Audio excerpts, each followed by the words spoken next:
Hey everyone, and welcome. We're going to jump right into the world of fertility treatments. I know, it can sound super complex, right? But today we're going to break it all down, make it super clear, and really just demystify the incredible science that helps so many build their families. So, you've probably heard the letters IVF thrown around a lot. But what does it really mean? Like, what's actually happening behind the scenes? Well, that's exactly what we're going to get into. Okay, so in vitro fertilization. Basically, it's a way of saying that fertilization happens outside the body. The name actually gives it away. In vitro is just Latin for in glass. Pretty cool, right? It all starts in a little dish in a lab. It's an amazing technology that gives people a path forward when getting pregnant naturally is proving tough. All right, so let's talk about the journey itself. What can you expect? Let's walk through what a standard IVF cycle looks like, step by step. Think of the whole thing as a really well-planned dance with 6 key steps. First up, there's ovarian stimulation, which uses medication to encourage the ovaries to produce a bunch of mature eggs. Then, once those eggs are ready, they're collected in a quick minor procedure called an egg retrieval. After that, we need sperm, of course. Then it's off to the lab for fertilization. These tiny new embryos are then cared for and watched for a few days as they develop. That's embryo culture. And the final, incredible step, the embryo transfer, where a healthy little embryo is placed back into the uterus with all the hope in the world that it snuggles in and starts to grow. But, and this is super important, that standard journey, it's not the only way. Fertility treatment is so personal. It is absolutely not a one-size-fits-all kind of thing. There are tons of different ways to approach it.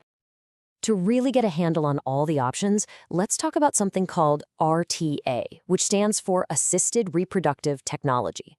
Just think of RTA as this huge umbrella, and under that umbrella are all the different medical procedures that help people conceive.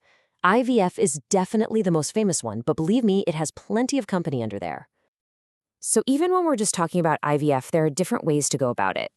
The conventional route usually involves medication to get multiple eggs. But on the other hand, there's something called natural cycle IVF, and that's all about tuning into the body's natural rhythm and working with the one single egg it produces on its own each month, with very little or even no meds. Totally different philosophy. And that brings us to another big choice. How much medication? You might hear about many IVF. The whole idea here is quality over quantity. It uses lower doses of meds to get just a small number of really high-quality eggs. It's a much gentler approach compared to the standard way, which aims for a bigger number of eggs. Okay, so what about IVF versus something like IUI? What's the difference? It's actually pretty simple. It all boils down to where fertilization takes place. With IVF, remember, it's in glass, so it's in the lab. But with IUI, which is intrauterine insemination, the prepared sperm is placed right inside the uterus, so fertilization is supposed to happen inside the body. And all of this really leads us to what I think is the most important point of all.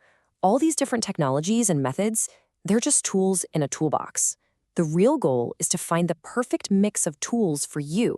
It is all about making the journey completely personal. You know, you might come across a term like low responder. All that means is that someone's ovaries just don't produce as many eggs in response to the medication as expected. It can be related to a hormone called AMH, or sometimes it's about age. But here's the thing, it's not a dead end, not at all.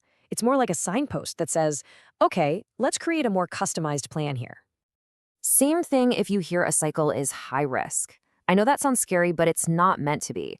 It just means there are certain factors at play, maybe age or a past history of something called OHSS, where the body just reacts a bit too strongly to the meds. It just means the team will be watching things extra carefully. The number one priority is always safety and making sure the plan is adjusted just right. And personalizing the journey also means looking at all the possible paths. For some people who can't use their own eggs or sperm, donor cycles are an absolutely incredible and hopeful option. This is when eggs, sperm, or even embryos from a generous donor are used to help create a family.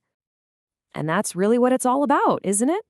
At the end of the day, all these different approaches and technologies are just different ways to get to the same beautiful destination.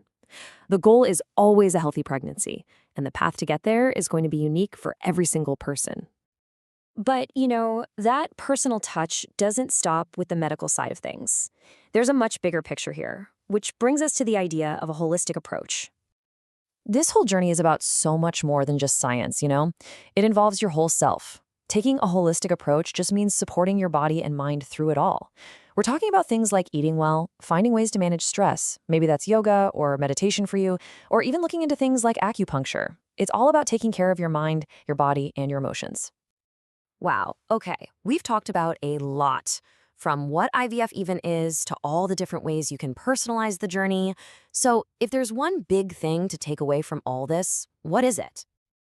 It's this. Fertility treatment is this amazing mix of cutting-edge science and your own personal well-being. They're not separate things. They totally go hand in hand. It's not just about the science in the lab. It's about you and your entire journey. Now, it's really important for me to say that our chat today has been completely for educational purposes. It's not medical advice in any way. For any questions about your own health, the absolute best person to talk to is your doctor. And hey, if you are curious and you want to find out more about the whole IVF process, there's a fantastic portal called IVF for Me, which you can find at ivfforme.com.